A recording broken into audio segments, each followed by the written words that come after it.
Boa noite a todos. Estamos aqui novamente reunidos para a primeira reunião de 2020, viu, gente? Que maravilha, que ótimo. Bom, e hoje nós temos um convidado muito querido, veio de São Paulo, mas eu estava lendo a respeito, fiquei sabendo que ele é recifense. É o nosso irmão Jaime Ribeiro. Ele é trabalhador do núcleo kardecista Antônio Pereira de Souza, que fica lá em São Paulo, e ele também é membro da ONG Fraternidade Sem Fronteiras. Seja muito bem-vindo, é escritor, e eu trouxe para vocês aqui os livros dele, para que vocês também tenham a oportunidade de conhecer. Empatia todo dia. Gente, empatia é um assunto que a gente vai ter que debater muito, viu? Estamos vivendo um momento de grande intolerância. Está faltando empatia, né, gente? Nas redes sociais, na vida, no trabalho, está faltando esse carinho. Temos aqui esse outro livro dele também, Empatia. Porque as pessoas empáticas serão os líderes do futuro. Olha que maravilha, gente. Né? E temos aqui um livro infantil que eu fiquei encantada pela capa. Depois que a gente tem filho pequeno, né, gente? A gente cria um radar. Para tudo que é literatura infantil, nós vamos criando um radar. O nome do livro é Dora, a Raça do Amor. Eu tenho certeza que é uma boa leitura, vocês não vão se arrepender. Jaime, seja muito bem-vindo à nossa casa, com muita alegria que nós lhe recebemos. E agora a palavra é toda sua. Boa noite a todos e a todas. Eu, como bom pernambucano, costumo me apresentar em todo lugar por onde eu tenho andado. Primeiro eu digo que sou recifense quando alguém pergunta quem sou eu.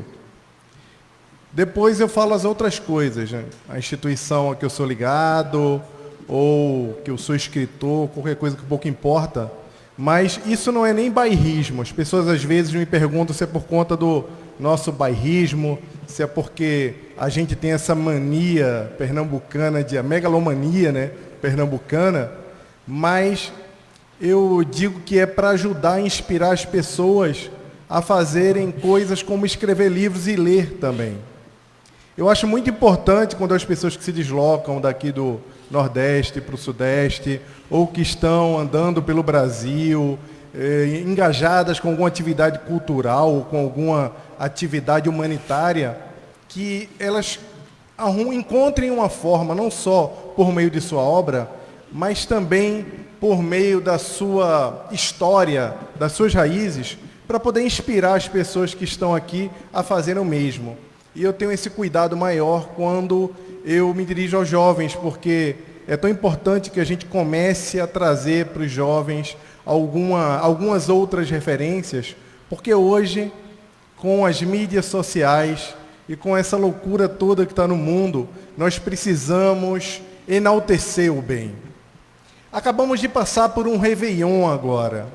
E aí no Réveillon é muito costumeiro, e todos nós fazemos isso também, ou a grande maioria de nós, começamos a fazer promessas de renovação, fazemos uma grande reflexão sobre todas as coisas que nós fizemos ao longo do ano, ou que nós conseguimos nos lembrar ao longo do ano. Mas, em particular, planejamos algumas coisas importantes que vamos fazer em 2020. E apesar de ser clichê, ser uma coisa que todo mundo sempre fala sobre isso, que não adianta você fazer planos e não mudar de atitude, não adianta você planejar alguma coisa para o próximo ano, porque tudo é uma continuidade. A grande verdade é que esse assunto é um assunto tão importante, é tão importante a gente fazer esse tipo de reflexão, porque se a gente não consegue fazer isso ao longo do ano inteiro, se nós temos um momento que conseguimos fazer esse tipo de reflexão, ele traz toda uma carga e toda uma importância para a nossa vida que nós, de fato, precisamos valorizar. Esse final de ano foi muito particular para mim, porque eu comecei a observar o comportamento pré- e pós-Réveillon da coletividade. Por exemplo, hoje eu comecei a ler as notícias nos jornais logo cedo e me impactou bastante quando eu vi que aqui em Boa Viagem, na praia de Boa Viagem, foram deixadas 60 toneladas de lixo. Em Santos, na praia de Santos, que é um réveillon também muito frequentado pelos paulistas, foram trazidos do ano passado para 2020, foram transportados de 2019 para 2020, 113 toneladas de lixo também. Em Copacabana, foi um pouco pior. Trouxemos 250 toneladas de lixo de 2019 para 2020. Olha só, estávamos todos de branco, na grande maioria, estávamos todos celebrando o fim de um ano e iniciando um novo ciclo, assumindo um papel de transformação, assumindo que nos tornaríamos pessoas melhores a partir desse ano, e nós, logo na virada do ano, no primeiro ano que nós tivemos a oportunidade de fazer com que isso se concretizasse, em uma pequena ação, já deixamos o lixo que trouxemos de 2019 para outras pessoas recolherem. Isso parece uma coisa muito simbólica, mas enquanto nós acreditarmos que os problemas coletivos, eles são um problema do mundo como um todo, social, que ele nos afeta, ou um problema hierarquizado que as pessoas nos trazem e estão sempre nos colocando em situações constrangedoras na vida, o mundo não vai evoluir. Nós não estaremos construindo o nosso mundo de regeneração, porque a época dos discursos acabaram. Nós não podemos mais nos aprisionar em momentos nos quais nós esperamos que o outro assuma um papel de protagonista na mudança da nossa sociedade. O que efetivamente precisamos fazer hoje é assumir o protagonismo como indivíduos, e assim como indivíduos, nós exercermos um papel de transformação. Isso quer dizer alguma coisa que nós espíritas já sabemos há muito tempo, quando Allan Kardec nos falou que reconhece-se o verdadeiro espírita pela sua transformação moral e pelo esforço em dominar as suas más inclinações.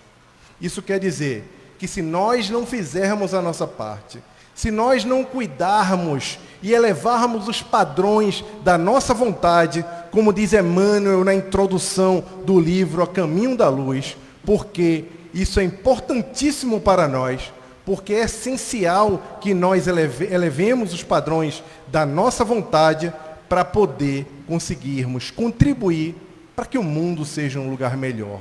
Mas primeiro o meu mundo, esse mundo que existe dentro de mim. E assim, esse mundo que existe dentro de mim impacta a sociedade e faz com que ela se transforme. A grande verdade é que agora no final do ano, como aconteceu também na virada de 2018 para 2019, as pessoas começaram a trazer palavras novas, como planos e como promessas de virada de ano. Uma das palavras que se ouviu mais da boca das celebridades, ou em toda parte a gente ouvia ou lia sobre isso, é a empatia. A empatia, que é essa capacidade de se colocar no lugar do outro, de sentir o que o outro sente, mas agir de uma forma diferente depois de compreender e ter a expectativa do outro. Porque muitas vezes acreditamos que empatia é só se colocar no lugar do outro, saber como a outra pessoa está se sentindo. Algum tipo de simpatia, algum tipo de dó, de compaixão, ou algum tipo de sentimento que você tem, que você bota a mão no ombro do seu amigo que está sofrendo ou sentindo uma dor, e aí está tudo bem porque você está sendo solidário. Só que a empatia é um verbo. Não existe empatia sem ação. Até mesmo porque não se precisa da dor para falarmos sobre empatia. Não precisa estar havendo violência para que a empatia se manifeste. Por isso até que eu escrevi o segundo livro, que é o Empatia Todo Dia, para trazer uma perspectiva um pouco diferente de compreender essa habilidade que é classificada como uma das habilidades prioritárias para a humanidade no século XXI, que são chamados soft skills, ou as habilidades humanas, que os cientistas têm falado por toda parte no mundo. o pensamento crítico se une com a empatia, para poder fazer com que nós compreendamos o mundo de uma forma um pouco mais lúcida. Essa forma lúcida que faz a gente observar que mesmo que os outros estejam jogando lixo na praia, que você precisa pegar o seu lixo, colocar numa sacolinha, ter o incômodo de carregá-lo e fazer a sua parte para que o mundo seja diferente. Esse mesmo pensamento crítico que faz com que o seu amigo que está passando por um problema, eu não sei se vocês já conheceram, tem algum amigo que se separou recentemente. Você vai tentar falar do resultado do jogo do Santa Cruz Esporte, ou vai falar da segunda divisão, da terceira divisão, e aí quando você acaba de falar 2 frases, ele fala, porque ela me deixou.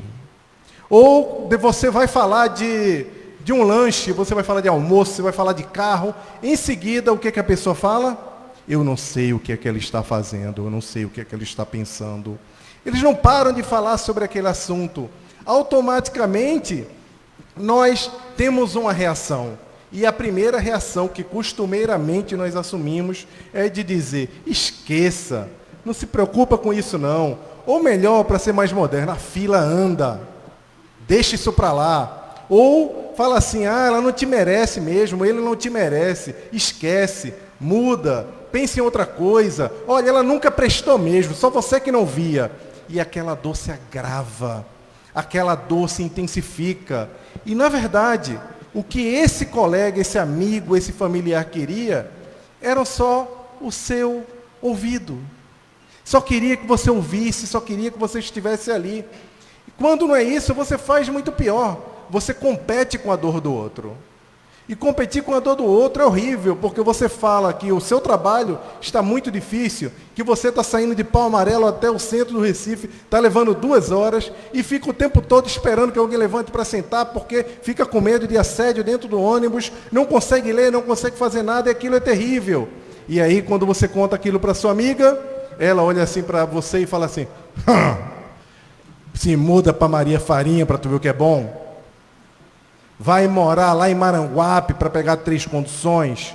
Ou seja, ao invés de assumir a comunicação não violenta, ao invés de assumir uma forma no qual nós consigamos efetivamente agir diante da dor do outro, o que a gente faz? A gente entra numa competição de miséria. E aí, se tiver 5 pessoas, acabou. Porque alguém já vai dizer, eu fui morar em Igaraçu, muda para lá. E aí a coisa piora. E entra nesse processo de competição, as pessoas não se entendem. E o que ela queria era só que você ouvisse. Nossa, deve estar sendo muito difícil para você. E você ouve. E aí, se ela pedir a sua opinião, você fala, tá bom, por que você não procura alguma coisa em Olinda, por exemplo? Ou será que é possível você se mudar? E traz outras situações. Porque às vezes o que você tem que fazer é nada. É ouvir, é estar ali. É se ligar à pessoa com a dor dela e não tentar resolver as coisas da sua própria forma. Então a empatia, ela demanda essa ação. Ela não demanda só uma observação ou um estado de espírito. Mas por que as pessoas estão tão interessadas na empatia? Por que as celebridades, quando viraram o ano, elas começaram a falar que o mundo precisava mais de empatia? Obviamente vocês estão pensando aí, lembrando do grupo de WhatsApp familiar, estão lembrando das tretas lá do Facebook o tempo todo que tem. Estão lembrando de todas as discussões e violência que foram ocasionadas por conta das polarizações que acontecem no mundo. Mas nem sempre é por isso. A empatia é um tema urgente porque a ciência tem trazido uma nova perspectiva para a evolução humana, para a forma como nós entendemos o mundo e a sociedade. E isso é um momento muito importante para nós espíritas. Nós deveríamos estar em festa, porque há muito tempo nós sabíamos, desde a publicação do Evangelho segundo o Espiritismo, quando Kardec falou logo no início, quando ele fala na aliança da ciência e da religião, ele fala que chegaria um momento em que a ciência deixaria de ser materialista e que a religião entraria no rumo da razão. E que essa aliança da ciência e da religião estava muito próxima, e que o Espiritismo era um precursor de tudo isso, com um spoiler do que isso ia acontecer, Só que nós, espíritas há tanto tempo, desde os anos 80, 90, não precisa ninguém dizer há quanto tempo é espírita aqui, levantar a mão, para não entregar a idade e não dizer há quanto tempo é espírita. Agora não, você pode depois, quando a gente trocar uma ideia ali, vocês falam, Jaime, eu sou espírita desde os anos 80. Eu sou espírita desde os anos 80, por exemplo. Então, acompanhei muito dessa jornada. E eu esperava, Mário, que ia tocar aquela sirene lá do Jornal Nacional, eu ia estar fazendo qualquer coisa, e o Jornal Nacional ia tocar aquela plantão do Jornal Nacional, e ia entrar aquela voz lá do Cid Moreira naquela época, ou depois de qualquer um outro, dizendo, o espírito acaba de ser descoberto no laboratório. E todo mundo ia ficar surpreso, como se nós estivéssemos esperando o OVNI chegar, e descobríssemos que, por fim, a gente poderia agora olhar para aquele nosso vizinho que é de outra religião, ou que não tem nenhum crédulo, olhar para ele assim e dizer, eu falei para você que existe espírito, eu já sei há muito tempo, você está perdendo tempo, é melhor correr lá no centro. A gente queria dar aquela lacrada lá com o nosso vizinho, queria lá fazer dizer que já sabia sobre isso, porque tivemos acesso à doutrina espírita, mas nada disso aconteceu. No laboratório ninguém experimentou nem mostrou, por meio do tubo de ensaio, que os espíritos existiam. Mas olha o que está acontecendo agora. Toda a comunidade científica, inclusive os maiores pensadores da atualidade, como Yuval Noah Harari, fala que o que importa agora é ser bom. O Fórum Econômico Mundial, aquela reunião enorme que tem com os grandes líderes da humanidade, que discute economia e discute tendências, já coloca as habilidades humanas, como a cooperação, a inteligência emocional, o pensamento crítico, como grandes indicadores de empregabilidade já em 2020.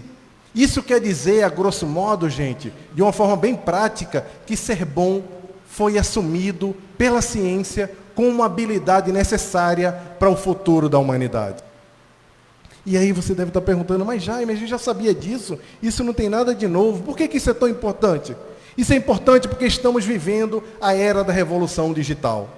Agora mais não nos surpreende ficar olhando só os astros, e nem ficar preocupados com o que vem acontecendo no campo das moléculas, porque sabemos que tudo isso está indo muito bem, que a ciência está avançando muito rapidamente e que isso tem impactado a nossa vida sobremaneira. Porque, por exemplo, agora nós sabemos que a expectativa de vida lá nos anos 40 e anos 50 no ser humano era de 45 anos de idade. Hoje em dia já é de 77.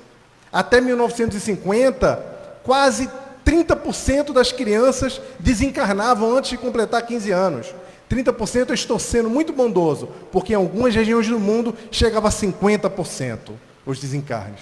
Hoje não passa de 4% quando a gente fala em taxas globais. O mundo, a ciência tem evoluído e nós já descobrimos muita coisa que faz com que nós possamos dizer de forma muito positiva de que o mundo hoje é bem melhor do que ele sempre foi, e que aquela ideia de que o mundo tem piorado é uma falácia, muito pelo contrário, nós estamos vivendo a melhor época da humanidade. Por outro lado, viver na melhor época da humanidade nos exige alguns cuidados, porque outras coisas também estão acontecendo. Com a revolução tecnológica, os gigantes da tecnologia já sabem mais sobre nós do que nós mesmos. Agora, aquela simples curtida de gatinho que a gente dá no Facebook, ou aquela foto daquela criança fofinha que aparece para a gente, que a gente vai lá e compartilha, ou aquela publicação política que mexe um pouco com aquilo que nós pensamos e nos identificamos, e que nós compartilhamos ou mandamos ingenuamente até pelo direct, pelo inbox, para os nossos amigos, vai criando uma rede de informações sobre os nossos comportamentos, simplesmente para depois nos vender produtos, nos influenciar a comprar, e no ano passado e no ano retrasado, como nós sabemos, nos influenciar até mesmo em como nós escolhemos os políticos para governar as nossas instituições públicas. Esse momento é um momento muito delicado, mas é tão delicado, mas não tem nada de novo que nós precisamos fazer, em especial para nós espíritas, porque sabemos, desde a época de Sócrates, que a grande máxima era: conhece-te a ti mesmo. E nunca foi tão urgente que nós comecemos a nos conhecer melhor. Por quê? se o Facebook e o Google nos conhecem mais do que a nós mesmos, nós realmente estamos em apuros. Nós precisamos compreender melhor os nossos sentimentos, compreender melhor de seres humanos. É por isso que os grandes cientistas, os grandes economistas, os grandes fóruns acadêmicos declararam que o mais importante agora é que nós ensinemos as crianças a serem boas pessoas, que aprendam a cooperar, a compreender o mundo de outra forma. Obviamente, isso também vem sendo baseado em algumas pesquisas. Em 2010 foi publicada uma pesquisa pela Universidade de Michigan, que apontava que os jovens de hoje eram 40% menos empáticos do que os jovens de 30 anos atrás. Essa mesma pesquisa, ela trouxe uma outra informação, que era informação um tanto mais bombástica em sua combinação com a perda da empatia pelos jovens, que é, os jovens de hoje são 58% mais narcisistas do que os jovens de 30 anos atrás. Ora, parece uma coisa muito óbvia, eu não estou vendo ninguém aqui com cara de surpresa. A gente precisava da Universidade de Michigan para dizer que os jovens de hoje são mais narcisistas? Obviamente que não. Basta abrir o Instagram, porque a nossa sociedade atual elegeu a visão como o sentido mais importante da atualidade. E hoje, o parecer é mais importante do que ser. De forma que se você sair com alguém ou for em algum ponto turístico, é quase impossível observar obras de arte, por exemplo, no museu, porque as pessoas estão mais preocupadas em fazer a selfie do que efetivamente em compreender a obra do autor. E isso parece muito simples, mas é desastroso. É desastroso para a nossa sociedade. Por outro lado, existe um otimismo muito grande, porque nós sabemos que isso tem solução. Mas como espíritas, parece que as coisas não conversam muito bem. Se os jovens estão menos empáticos e mais narcisistas, e as crianças estão perdendo também a empatia, Allan Kardec, no capítulo 18 da Gênese, não falou que estávamos recebendo uma nova geração de espíritos que ia nos ajudar na construção do mundo de regeneração? Que estávamos em plena transformação e que essa transformação iria trazer uma geração com um raciocínio lógico melhor do que o nosso, mais inteligentes do que a sociedade atual da época, ou vamos colocar a nossa aqui também, e que uma propensão de praticar o bem. Espera aí, onde é que erramos então? Parece que alguma coisa não está conversando muito bem, Jaime. Você não é empatia porque as pessoas empáticas serão os líderes do futuro? Você defende que as pessoas estão perdendo a empatia. Mas você, como espírita, você sabe que nós estamos passando por um período de transição planetária? Parece que alguma coisa deu defeito aí? Ou você está profundamente enganado? Você tem que falar com esses pesquisadores nos Estados Unidos, porque eles estão apontando coisas que não fazem sentido? Esse tipo de reflexão eu tive bastante ao longo do meu livro. Foi muito preocupante, foi doendo muito, quando eu fui aprofundando esse nível de pesquisa e procurando respostas para tudo. E como pesquisador das habilidades humanas, obviamente que eu não sosseguei. E fui buscar números mais precisos sobre o que estava acontecendo com a sociedade. E aí eu cheguei em números muito mais animadores. Não dizendo que esses números não são verdadeiros. Esses números estão acontecendo e a gente pode trazer várias análises para explicar e falar por quê. E por que isso tem a ver conosco que estamos aqui falando de espiritualidade, falando de espiritismo. Uma das coisas, gente, tem um negócio chamado Google Trends, que ele fala sobre as tendências de palavras que são pesquisadas no Google. Quando você analisa a busca pela palavra espiritualidade, que são o número de pessoas no mundo, em especial no Brasil ou no mundo, que estão buscando para compreender espiritualidade no Google, procurando conteúdo sobre espiritualidade no Google, aumentou 86% desde 2013. O preocupante é que de 2004 para cá, quando o Google começou a medir essas estatísticas, a curva é dessa forma.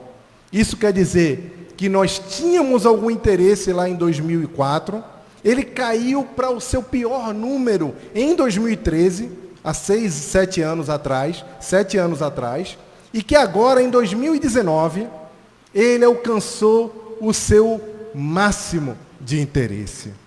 Isso quer dizer que palavras como espiritualidade passaram ao topo, consideradas como altas buscas no Google. Isso é bem importante para a gente entender o que está passando na cabeça das pessoas. Como estamos na casa espírita, eu não posso dizer todas as palavras que são buscadas lá, que estão em alta, mas a gente falar que a espiritualidade é uma delas, nos enche também de muita alegria e de muita esperança. Curiosamente, tem 2 dados para passar para vocês. Um deles é bom e o outro é ruim. Eu vou começar pelo ruim, porque se eu pedir para vocês escolherem, a gente vai ter meio a meio aqui, vai ter uma polarização também. O ruim é que no Brasil, em Pernambuco, nós temos um dos piores indicadores de busca de espiritualidade do Brasil. É um dos estados que menos se interessa pelo tema. Eu fiquei bem triste quando eu vi esse indicador. Por outro lado, a notícia boa é que o maior índice de buscas pela palavra espiritualidade está concentrado entre jovens de 18 a 24 anos. Quase 40% dos jovens, quase 40% das pessoas que buscam sobre espiritualidade são jovens. Esse número diminui um pouco de 24, de 25 a 34 anos e depois vai diminuindo. Ora, não precisa ser cientista para falar aqui para mim, Jaime, isso que você está me falando aí não faz o mínimo sentido. Porque, obviamente, que os jovens usam mais internet, e por eles usarem mais internet, eles estão buscando mais por espiritualidade. Ou alguém um pouco mais detalhista pode dizer, não, óbvio que as pessoas mais velhas não estão procurando por espiritualidade, porque elas já entendem de espiritualidade. Mas, números à parte, tem um indicador muito importante que ele não pode escapar. É que as pessoas de 18 a 24 anos estão muito interessadas nesse assunto. E tanto as pessoas de 18 como as pessoas de 30 são millennials e eles têm acesso da mesma forma aos mecanismos digitais e poderiam pesquisar da mesma maneira.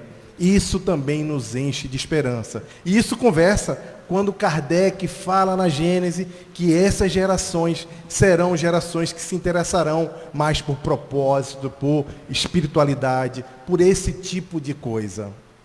Um outro indicador importante é que a palavra empatia, ou interesse por empatia no Google, nas pessoas em geral, aumentou 700% de 2004 para cá.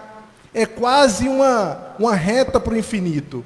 Isso quer dizer que a coletividade, que a humanidade está muito interessada em compreender que sentimento é esse que faz com que nós nos conectemos um com o outro, que faz com que nós consigamos entender o ser humano.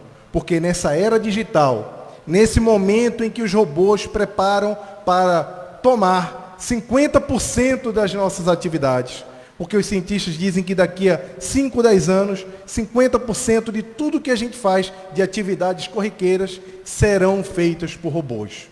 Os cientistas dizem que na era dos robôs, na era dos dados, na era da inteligência artificial, o que vai importar é que as pessoas entendam das pessoas. Porque quem vai programar, quem vai preparar e liderar esses robôs são humanos. E se esses humanos não forem fortes o suficiente em habilidades humanas, não compreenderem de outros seres humanos, o resultado seria catastrófico. Só que nós sabemos que a espiritualidade, ela faz as coisas de uma forma muito sábia. E é muito feliz para nós, mais uma vez, é um motivo de alegria a gente ver os cientistas e as grandes comunidades internacionais falando que nós precisamos reforçar essas habilidades humanas para poder garantir o futuro. Óbvio que isso não é só um assunto global. A gente, quando vai falar de espiritualidade e empatia, isso não é só um assunto de interesse que a gente precisa assumir por pesquisas para poder compreender como isso funciona. O que precisamos efetivamente é trazer isso para o nosso dia a dia. é fazer com que isso seja uma realidade.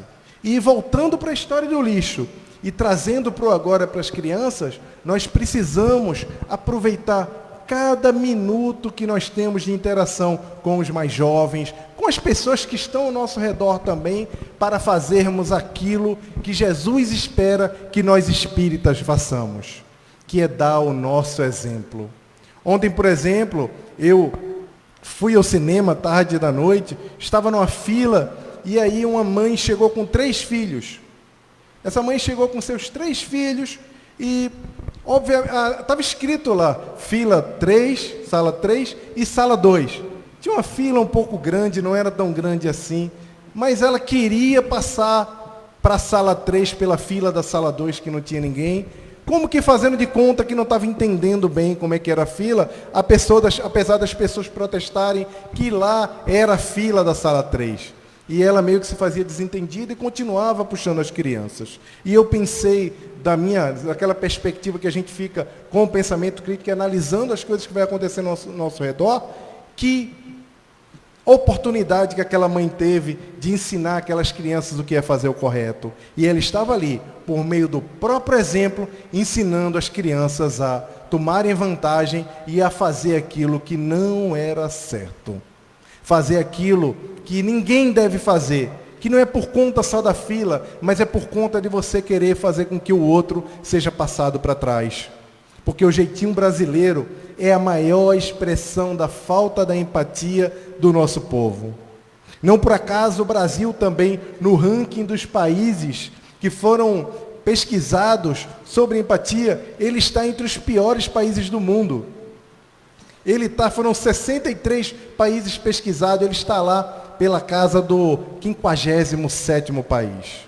Muito atrás de tantos outros países. E olha só, nós que somos um povo tão permissivo, um povo tão amigável, e que quando vamos para o exterior dizemos que os gringos são um pouco frios, e nós somos tão calorosos, mas ainda temos tanto a aprender, apesar de estudarmos tanto o Evangelho, ainda precisamos exercitar tanto essa coisa de compreender e respeitar o outro, essa habilidade de fazer com que o respeito coletivo ele seja maior do que os interesses individuais. Por isso que é tão importante que a gente use esses pontos, essas interações simples, e não acredite que só a escola vai resolver o problema dos jovens e das crianças. Que não é só o centro espírita que vai educar por meio do Evangelho as pessoas a se transformarem em pessoas melhores. Porque não adianta só a palavra se as ações não conversam com aquilo que a gente prega.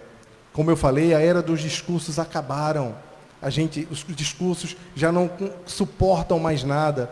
A hierarquização e acreditar que uma pessoa vai aparecer e vai resolver tudo por nós, ou um espírito, ou um líder, qualquer coisa, isso não existe mais.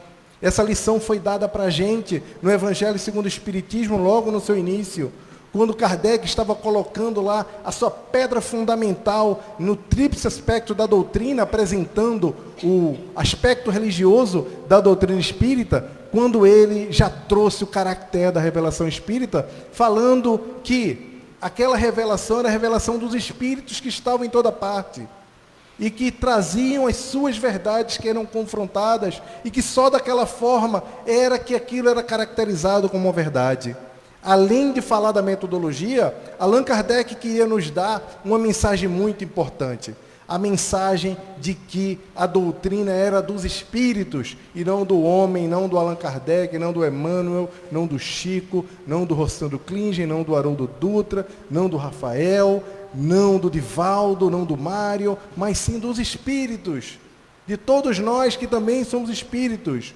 Então isso nos empodera de uma forma diferente, porque agora, não esperando mais que os líderes espíritas, ou os líderes religiosos, ou os grandes pensadores assumam um protagonismo, ou escrevam um livro, para fazer com que o mundo seja melhor, nós assumimos que esse mundo só se tornará melhor com as nossas próprias ações.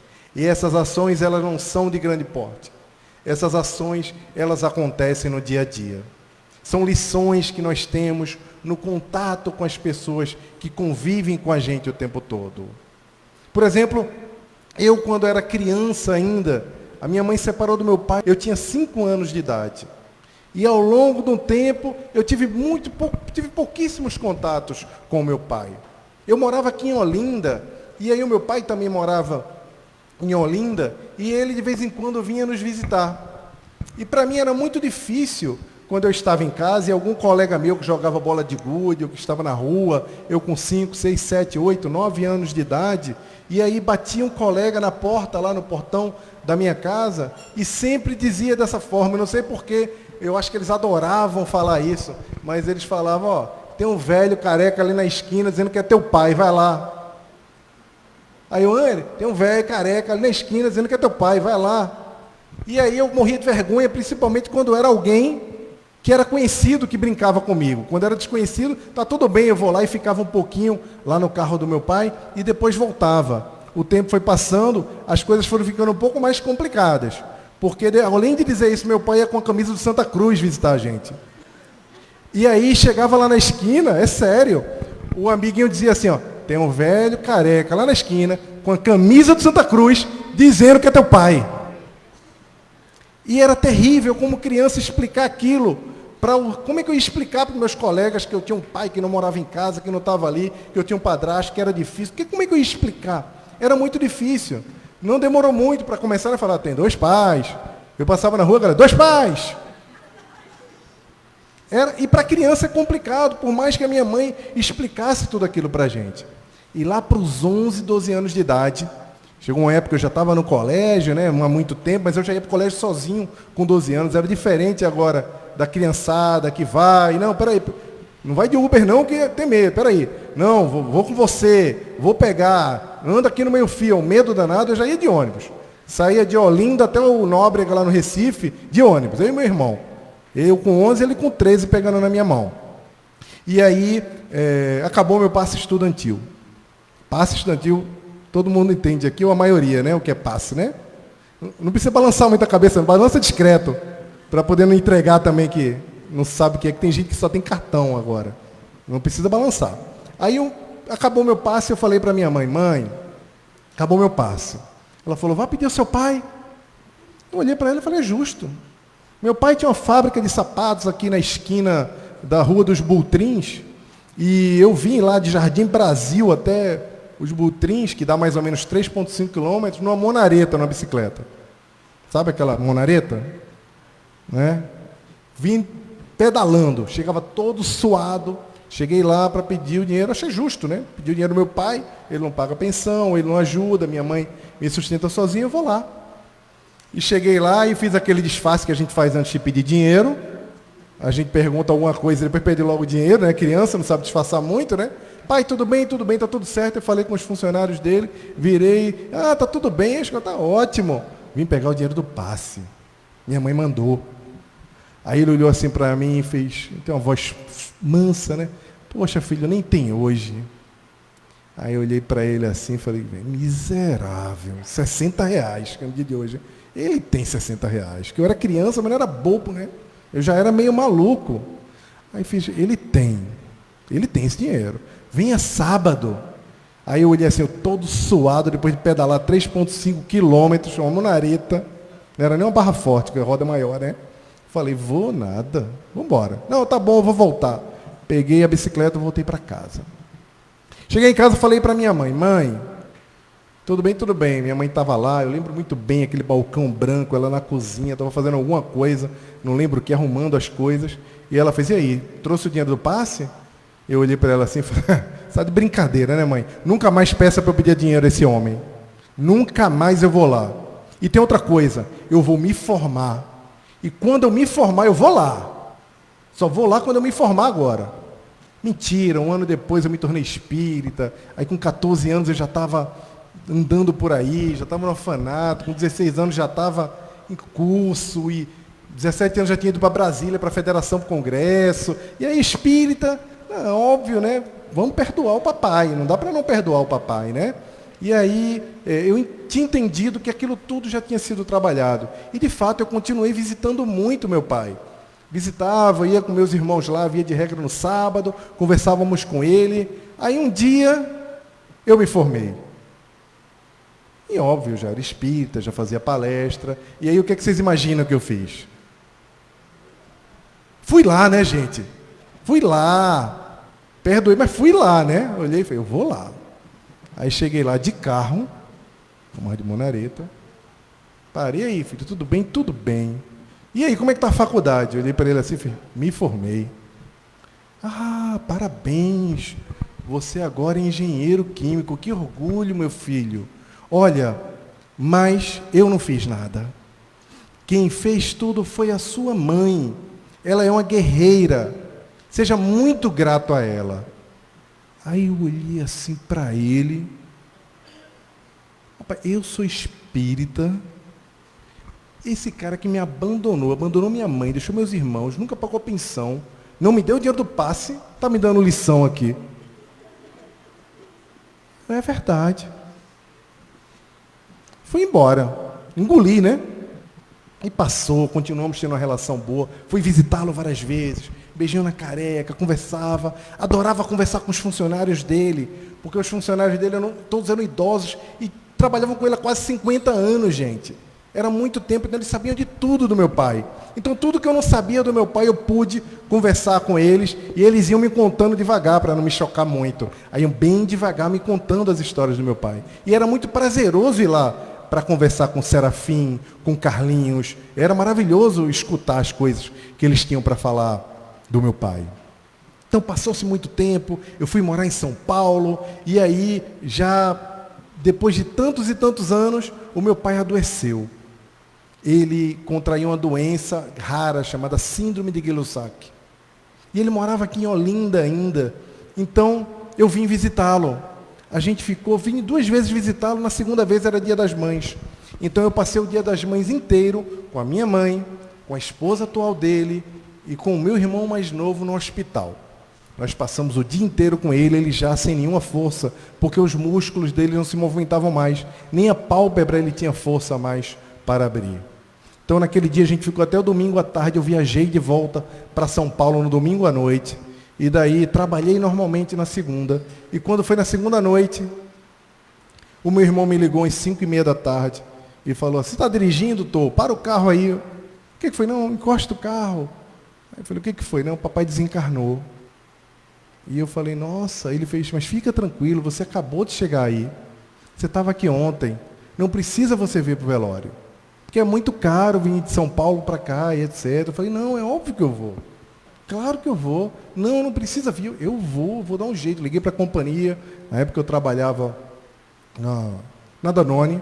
E aí eles me mandaram, pagaram minha passagem, me mandaram para casa. E me deram tempo para ficar lá. Achei bem bacana. Sou muito grato a eles por isso até hoje. Então teve o velório do meu pai, teve toda aquela coisa chata que a gente sabe que é quando a gente passa por uma despedida de um ente querido, mesmo a gente sendo espírita, é alguma coisa muito delicada. E aí quando acabou todo aquele momento, o momento mais triste, o momento mais família, ficamos só nós, todos os amigos foram embora. Então o filho do primeiro casamento dele chegou com um documento para nos dar. Aquele documento era o documento para dar entrada em alguma coisa.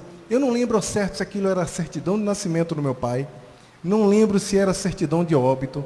Sinceramente, eu não lembro mais, porque são momentos muito sensíveis, que você está muito impactado por tudo. Daí, quando eu peguei aquele documento e comecei a ler, porque o meu irmão não tinha condição de ler, eu olhei, passei pelo nome dele, que é o mesmo nome que o meu, e aí em seguida estava lá a parte de onde ele nasceu. Naquele momento eu descobri que meu pai nasceu em São Paulo. Eu não fazia ideia. Eu sempre achei que meu pai tinha nascido em Olinda. E eu continuava descobrindo ali naquele momento mais sobre o meu pai. Em seguida eu comecei a ver e vi o nome da minha avó, que vem primeiro o nome da mãe. Aí estava lá, Francisca Xavier Ribeiro da Silva.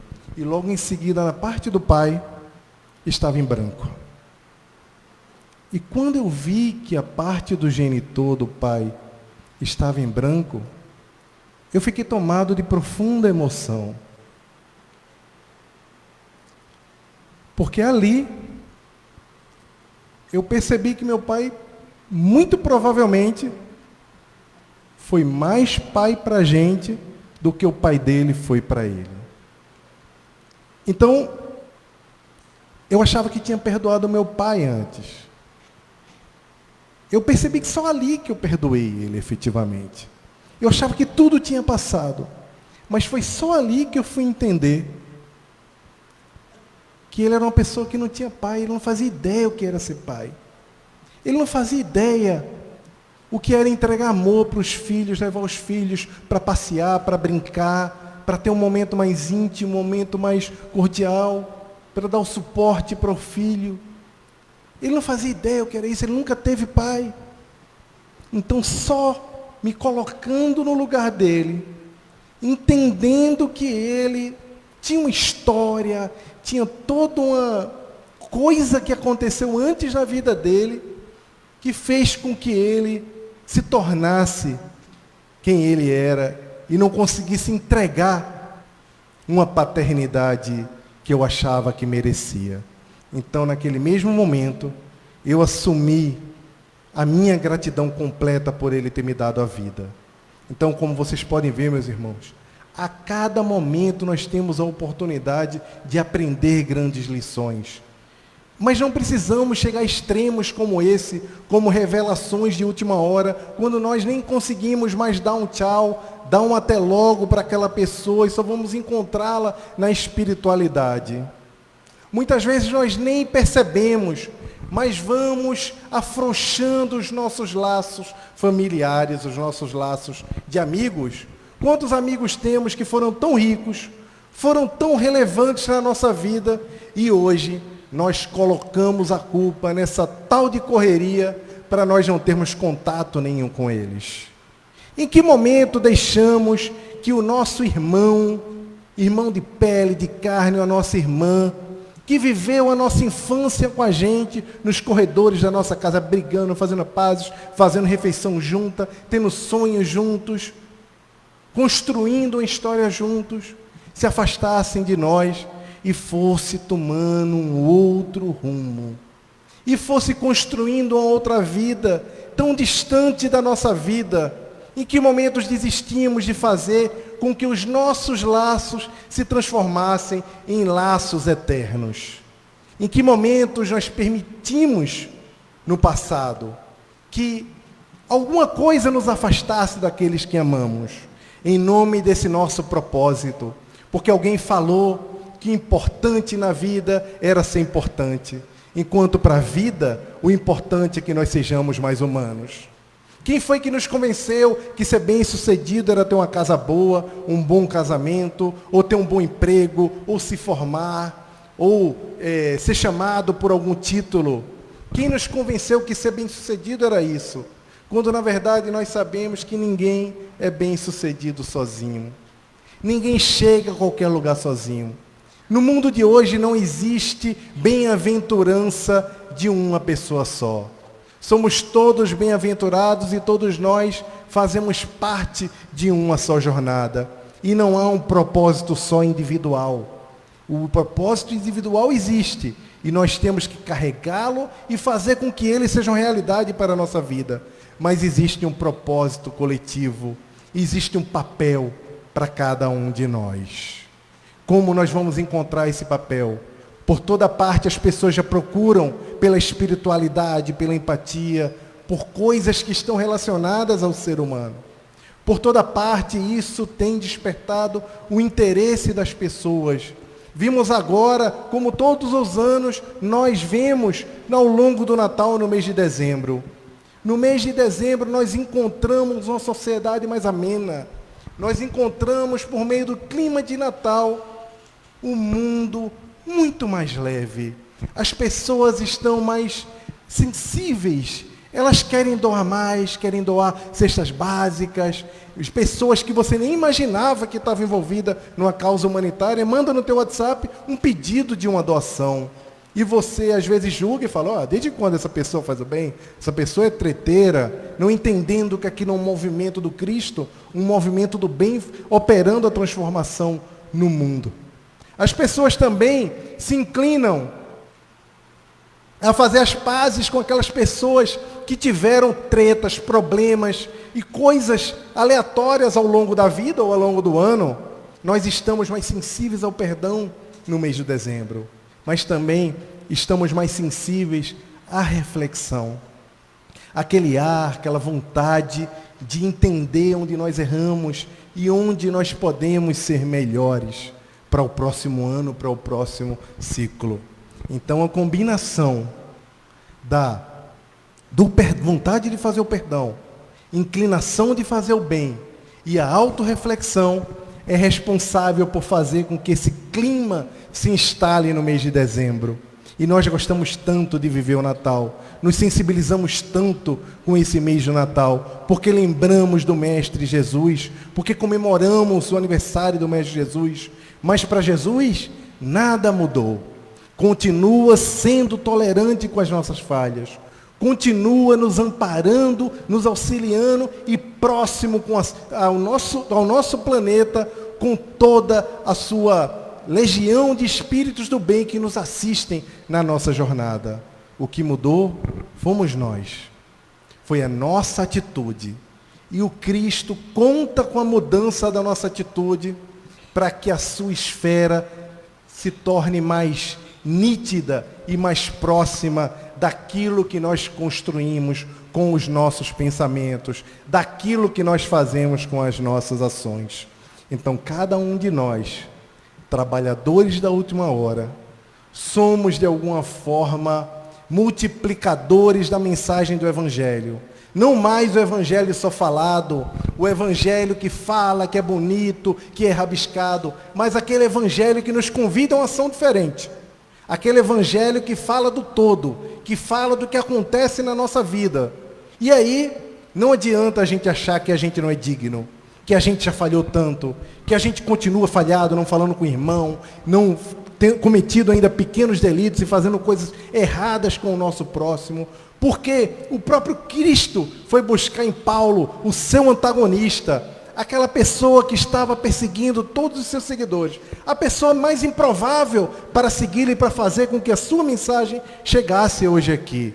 Então, eu tenho certeza que do ponto de vista de adesão ao cristianismo, ninguém que está aqui nessa sala é menor do que naquela época era Paulo com seu antagonismo à palavra.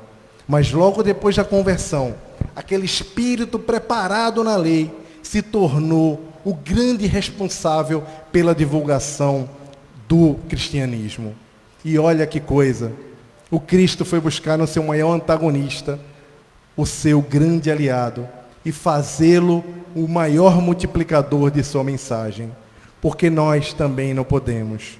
Mas a nós podem não estar reservados grandes feitos, grandes coisas que nós começamos a tentar entender como podemos contribuir de uma forma giga, de uma forma macro para o mundo. Nosso papel, ele é silencioso. É silencioso como na era de Augustus.